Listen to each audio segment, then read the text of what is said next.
Bonjour à tous. Nous allons reprendre l'exercice précédemment réalisé. Il y a un internaute qui m'a posé une question qui est relativement intéressante.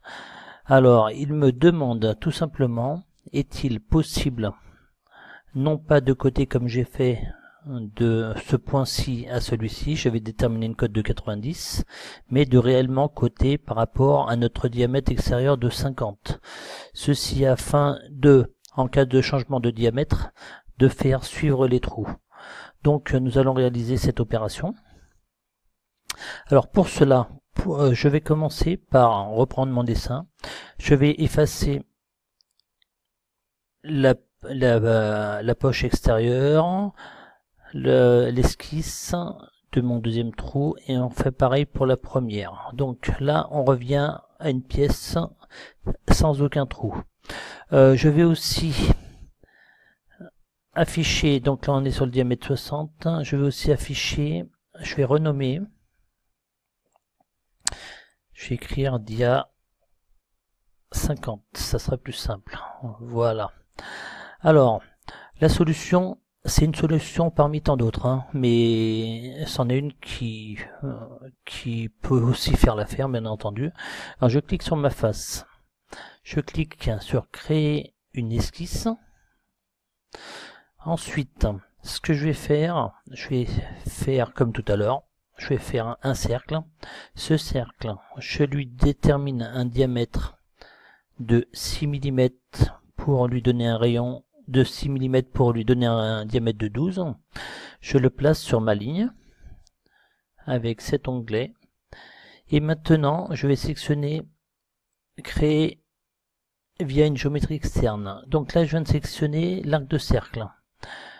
Je clique droit pour sortir. Je sélectionne un point que je fixe. Je le pose là. Ce point, je le fixe sur la ligne. Maintenant, ce point il se promène là. Et ce point, je veux qu'il soit fixé sur ce cercle. Donc le point, il se trouve ici. Maintenant, je sélectionne mon premier point et mon deuxième point. Je lui donne ma cote de 20 mm. Je fais fermer, je suis entièrement contraint, je fais fermer. Là-dessus, rien n'a changé, je fais comme tout à l'heure, je fais une cavité, on va faire à travers tout. Je fais OK. Contrairement à tout à l'heure nous avions réalisé sur l'esquisse nos directement les 4 cercles. Là nous allons travailler sur un seul et on fera une répétition plus tard. Donc je reviens dans mon modèle, je resélectionne ma face, je sélectionne esquisse. Là je reclique sur l'onglet pour récupérer une géométrie externe. Je prends le cercle que je viens de réaliser.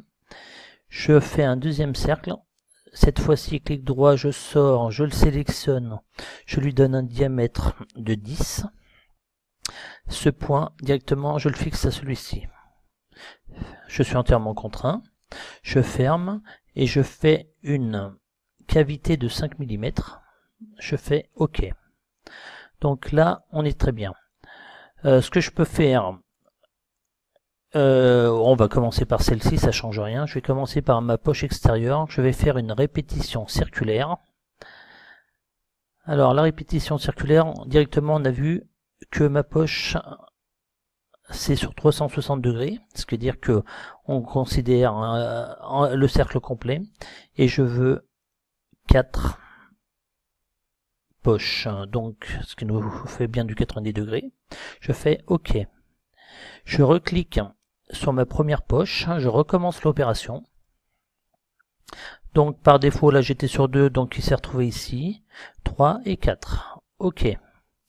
Donc là je suis revenu à mon dessin final.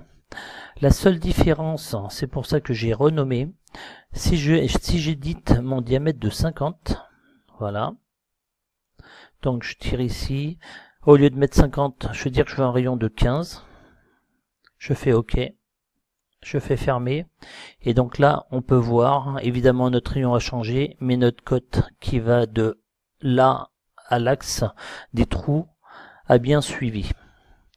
Voilà, l'exemple est terminé. Ce que je vais faire quand même, je reclique.